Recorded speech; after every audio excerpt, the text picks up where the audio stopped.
तो देखो सबसे पहली चीज, साउंड एक कौन सी वेव है? लॉन्गिट्यूडनल वेव है, जो कि एक मैकेनिकल वेव है। Mechanical wave in the sense हम ये कह सकते हैं कि एक मीडियम की आवश्यकता होती है एक जगह से दूसरी जगह जाने के लिए। तो sound is a longitudinal wave. क्या होती है? साउंड एक लॉन्गिट्यूडनल वेव है। जहां पर साउंड किस तरह से ट्रैवल करता है उस पर हम आज चर्चा करने जा रहे हैं। ठीक है, तो आपके सामने एक ट्यूनिंग फॉर्क है, जिसमें उसको जब हम बजाते हैं, जब इसको हम हैमर करते हैं तो ये वाइब्रेट करती है। हमने वाइब्रेशन के बारे में भी डिस्कशन किया था पिछली क्लास में। तो जब ये वाइब्रेशन करती है, इसकी स्टेम होती है और ये इसकी दोनों प्रॉन्ग्स होती हैं। ठीक है, जब हम इसको हिट करते हैं विद अ हैमर, तो यहां पर कंटिन्यूअस या series of rarefaction and compression generate होता है। जिस तरह से आप देखेंगे यहां पर, जब हमने इसको प्रॉन्ग को आउटवर्ड की तरफ किया तो यहां पर क्या हुआ? कंप्रेशन, इधर रेयर फ्रैक्शन है, अब ये आगे बढ़ेगा, कंप्रेशन। अब ये अंदर की तरफ गया तो ये वापस कंप्रेस की जगह क्या होगा? रेयर फ्रैक्ट हो गया और आगे कंप्रेशन बढ़ गया। फिर ये एक और बार हुआ। तो जब ये सीरीज में होता है तो कंप्रेशन और रेयर फ्रैक्शन आगे की तरफ बढ़ते रहते हैं और a series of compression and rarefaction is generated, and because of that the wave is transferred from one point to another point through that particular medium. यानी साउंड को मीडियम की आवश्यकता होती है। जैसे आप अगर आपस में बात करना चाहते हैं तो एयर के थ्रू किस तरह से ट्रैवल होगा साउंड, वो समझे। जैसे आपके पास यहाँ पर ये पार्टिकल्स हैं, तो जैसे कि सामने वाले ने कुछ एयर कॉलम जनरेट किया और यहाँ पर उसने क्या किया? यहाँ पर इनको डिस्प्लेस किया, या मैं कहूँगा इसको क्या किया? इसको बहुत अच्छे से हम लोगों ने डिस्प्लेस करने के साथ हम इसको वाइब्रेशन भी बोल सकते हैं, या हम यहाँ पर डिस्ट्रॉशन क्रिएट करना भी बोलते हैं। ठीक है, तो यहाँ पर जैसे हम लोगों ने यहाँ पर जैसे हेलो बोला, फॉर एग्जांपल इसने हेलो बोला, तो a series of compression and rarefaction will be generated. To show that sound cannot travel through vacuum, there is an experiment. The experiment is we have a vacuum chamber. उस vacuum chamber के अंदर एक क्या है हमारे पास, क्या बोलते हैं, हमारे पास एक बेल है। तो एक वैक्यूम चैम्बर के अंदर हमें इलेक्ट्रिक बेल लगा दिए, जिसमें वैक्यूम जार है जहाँ पर हम लोग इसकी पूरे एयर को निकाल सकते हैं। और जैसे ये इलेक्ट्रिकल बेल साउंड करती है तो क्या होता है? वो साउंड कभी भी हमारे पास नहीं पहुँचता है, because of no medium is there inside the vacuum jar या चैम्बर, ग्लास चैम्बर। लेकिन जैसे ही ये इसके अंदर हम एयर भर देते हैं थ्रू वैक्यूम पंप, तो यहाँ पर फिर साउंड जनरेट करती है इलेक्ट्रिक बेल, और जिससे हमको यह पता चल जाता है कि sound can only travel through medium, और मीडियम के बिना साउंड ट्रैवल नहीं कर सकता। तो जैसे ही आप यहाँ पर इसको देखेंगे तो वही जो चीज़ें मैंने, कंक्लूजन यही है कि thus we can conclude that for the sound to be produced we required a material or medium to travel from one point to another point. A very important question. A very important question is, a sound producing body is at a considerable distance from a man. There can be 4 different media, that is W, X, Y, Z between the sound producing the body. The medium X brings the sound to a man most quickly. तो इसका मतलब ये है कि जो सबसे जल्दी आप तक साउंड पहुंचा रहा है उसकी डेंसिटी सबसे ज़्यादा है, क्योंकि उसके पार्टिकल्स जो है वो बहुत पास है। तो यही बोल रहा है, the time taken by the medium W is bringing the sound to less but more than the sound Z. The medium Y however fails to bring the sound from the sound producing body by man. Which of the medium could be one? तो इसमें से कौन सा medium हो सकता है? having no fixed shape or no fixed volume. फिर हो सकता है having a fixed volume or fixed shape, having same composition as the moon, having fixed shape and fixed volume. तो मुझे ऐसा लगता है जो साउंड प्रोड्यूस कर रहा, मतलब जहां से साउंड प्रोड्यूस हो रहा है लेकिन पहुंच नहीं पा रहा है, तो वहां पर है having same composition as that of moon. तो यहां पर सीन ये है कि having no fix shape, no fix volume is Z, जो कि गैस है, और मीडियम डब्ल्यू जो है वो है fix volume but no fix shape, having no vacuum, मतलब जहां पर कोई मीडियम है ही नहीं, और यहाँ है having fix shape and fix volume is called is a solid which is x. तो ये क्वेश्चन बहुत तरीके से तो केस स्टडी लेवल पर भी जा सकता है, अगर आपको यह पता हो कि साउंड कहाँ से कैसे ट्रैवल करता है। ठीक है, तो अगर हम बात करें हमारे नेक्स्ट मॉड्यूल की, तो हम बात करने वाले हैं रिफ्लेक्शन ऑफ साउंड। अब आप बोलोगे सर साउंड का रिफ्लेक्शन, तो साउंड का रिफ्लेक्शन आपने सुना भी होगा और काफ़ी हद तक आप लोगों ने समझा भी होगा।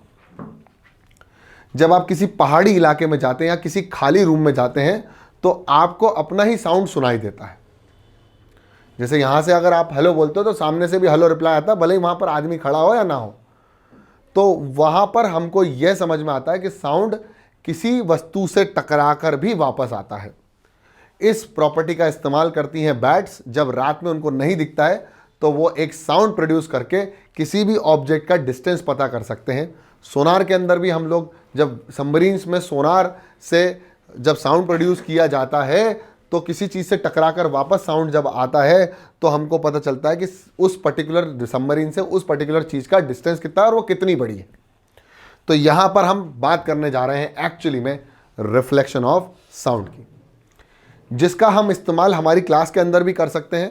जब रिफ्लेक्शन ज़्यादा होता है तो हम साउंड एब्जॉर्बिंग शीट का इस्तेमाल करके उस साउंड को एब्जॉर्ब कर हम साउंड के रिफ्लेक्शन को कम भी कर सकते हैं। इसका मतलब यह है कि साउंड क्या होता है, रिफ्लेक्ट होता है।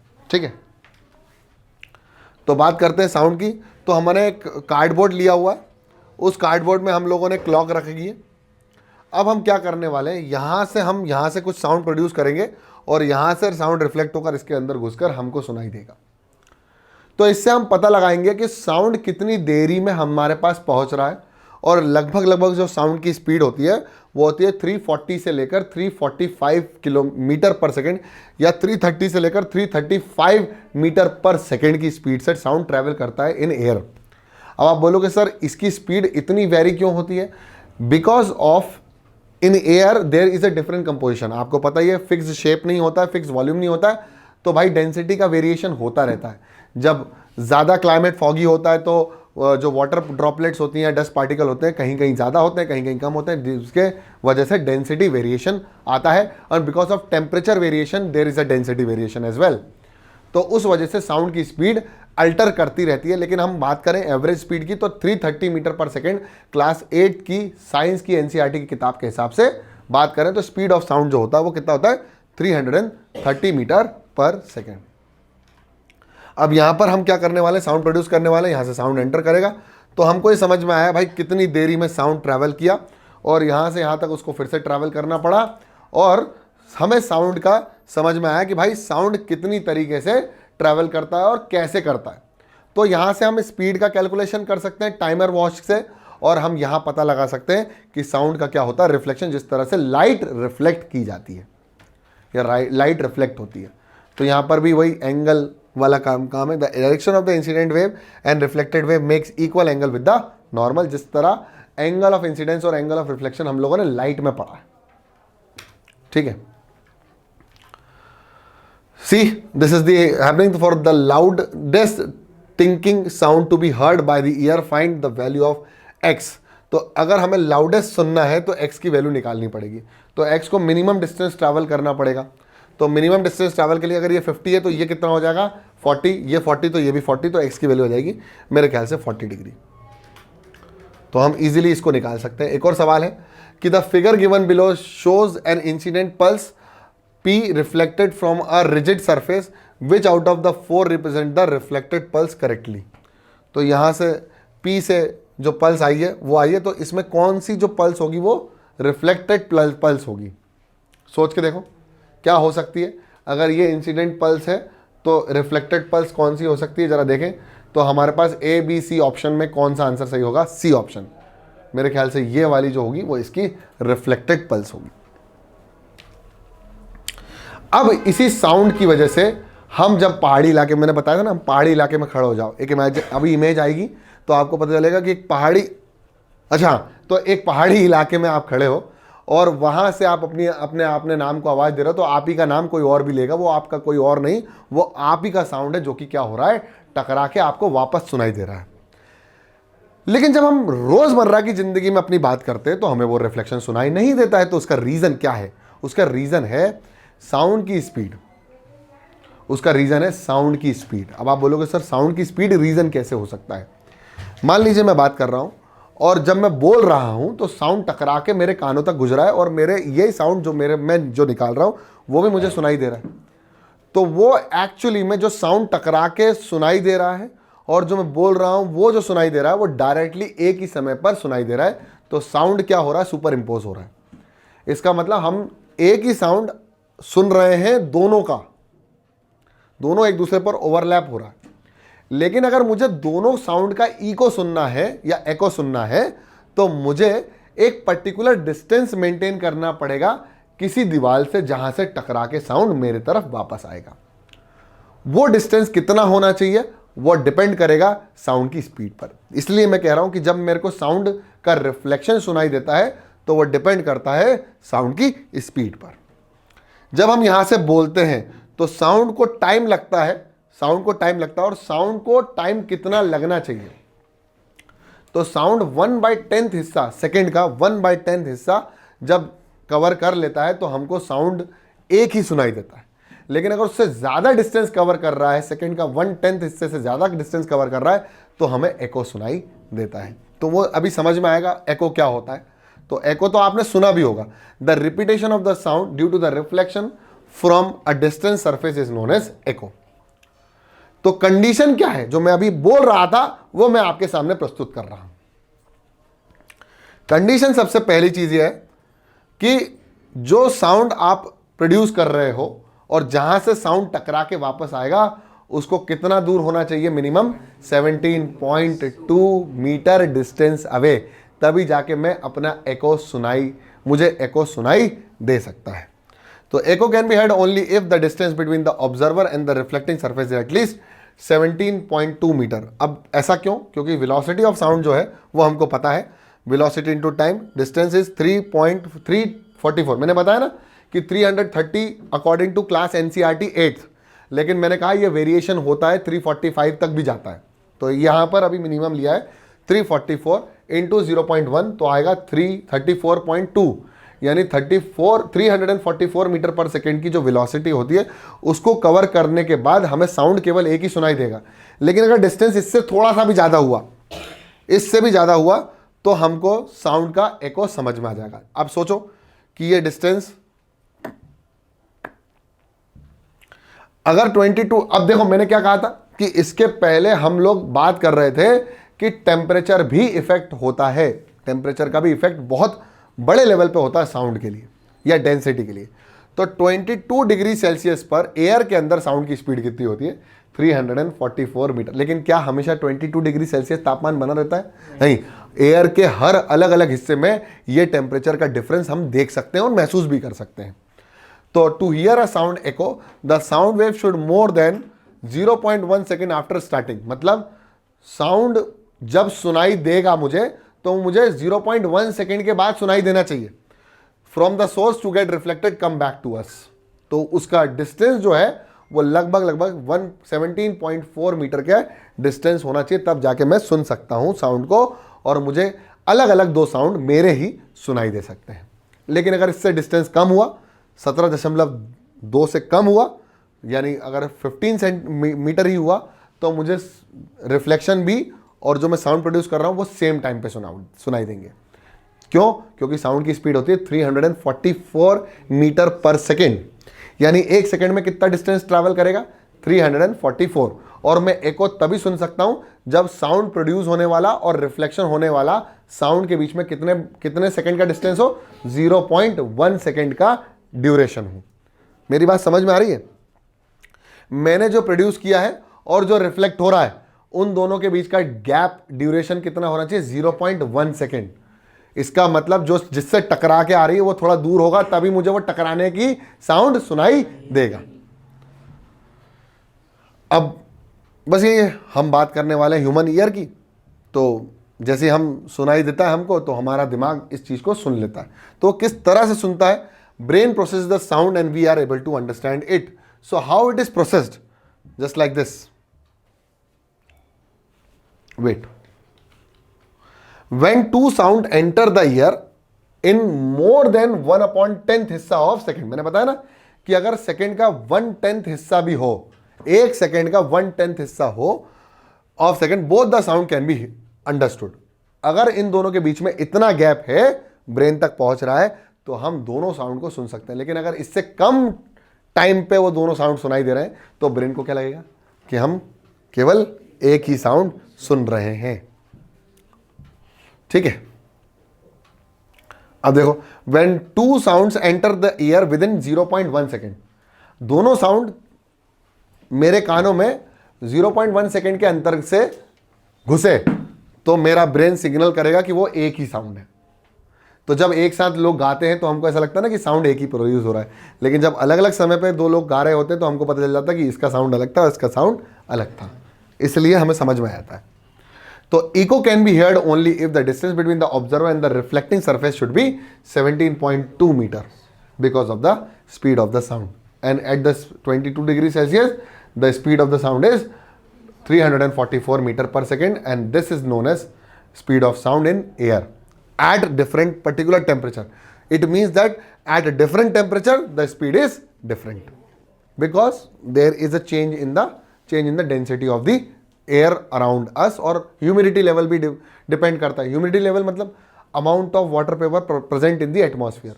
अब water droplet ज़्यादा होंगी तो medium ज़्यादा dense हो गया, density ज़्यादा हो गई तो obviously sound की speed बढ़ जाएगी। तो ये तो it should be nearly equal to. अब आप बोलोगे ना सर कि ऐसा क्यों, 344 है तो डिस्टेंस उसको कितना ट्रैवल करना पड़ेगा, उसको डिस्टेंस ट्रैवल करना पड़ेगा यहाँ से इतना और वापस आना। तो जब साउंड प्रोड्यूस होता है तो साउंड गया, टकरा के वापस आया, तब सुनाई दिया। अब जब साउंड को डिस्टेंस ट्रैवल करना पड़ रहा है, और दिमाग तभी महसूस कर पाएगा किसी साउंड का जब दोनों साउंड के सुनने में अंतर कितना होगा, 0.1 सेकेंड से ज़्यादा इसके अंतर्गत हुआ तो साउंड एक ही सुनाई देगा। लेकिन 0.1 सेकेंड से ज़्यादा अगर अंतर हुआ तो हमको दो साउंड सुनाई देंगे। तो इसलिए मिनिमम डिस्टेंस कितना रखा है, 344 का डिवाइड करा 2 से तो कितना आया 17.2, क्योंकि उसको डिस्टेंस कितना ट्रैवल करना पड़ेगा 344। कैसे, साउंड प्रोड्यूस हुआ तो 17.2 और फिर वापस 17.2, इस तरह से मीटर्स। जैसे आपने बोला ये वापस आया, the distance between the observer and the reflecting surface should be minimum 17.2 meters. ठीक है, echo can be heard if the surface is rigid, मतलब सॉलिड होगा तभी इको समझ में आता है, अगर सॉलिड नहीं हुआ तो इको समझ में नहीं है। तो echo can not be heard if the mountains are covered with trees because trees absorb sound. जैसे हमने साउंड एब्जॉर्बिंग शीट लगा रखी है यहाँ पर, तो साउंड एब्जॉर्ब किससे किया जाता है, एक तो चीज़ें रखी होती हैं उससे, लेकिन अगर सिर्फ माउंटेन है वहाँ पर तो साउंड किसी के भी द्वारा एब्जॉर्ब नहीं किया जाएगा और इको प्रॉपरली सुनाई देगा। ठीक है, अब इतनी भीड़ भड़का होगी तो साउंड का इको कहाँ से समझ में आएगा तुमको तो अपनी भाषा समझ में नहीं आएगी। तो echo can be heard at this place, no it is not possible.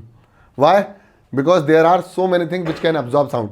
यहाँ पर भी सामान भरा हुआ है, वेल फर्निश्ड है, यहाँ पर भी सामान भरा हुआ है, वेल फर्निश्ड है, तो वहां पर भी इको सुनाई देना मुश्किल नहीं, नामुमकिन है। Furniture in the sound absorb the sound, hence echo can not be heard.